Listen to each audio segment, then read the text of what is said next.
The LA sun was doing its usual thing, blazing down, making the asphalt shimmer.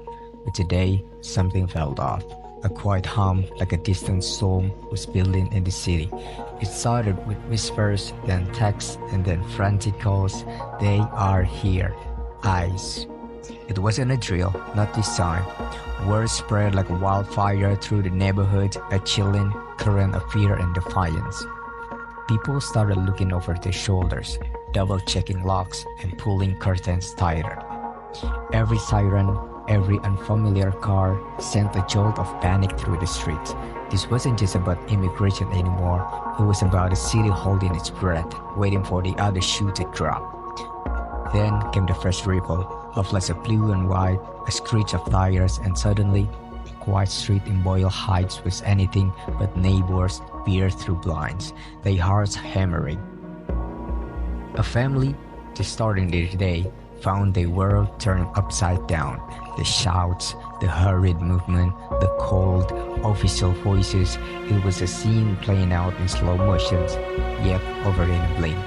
And just like that, another family was torn apart, swallowed by the system. But here's the kicker.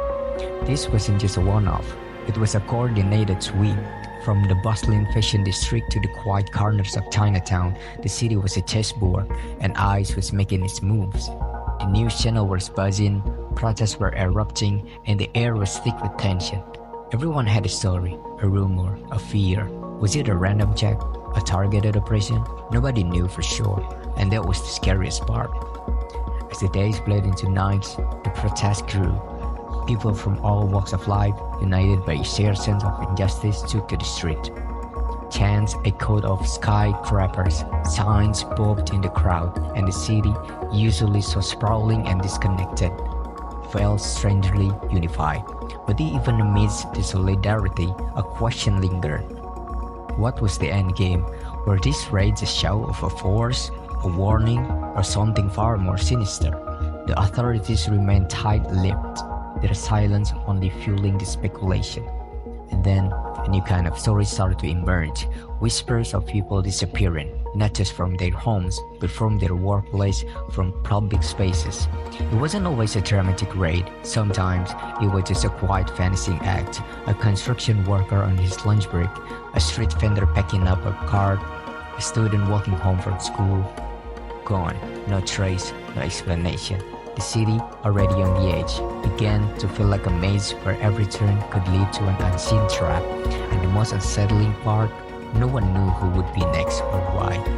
The sun still blazed, the streets still hummed, but the rhythm had changed.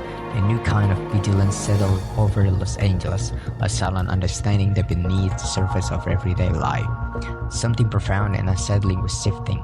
The question wasn't if it would happen again, but when. And as the shadows lengthened, a chilling thought echoed through the streets. In a city of millions, how many more stories would simply fade into the night, unheard and untold?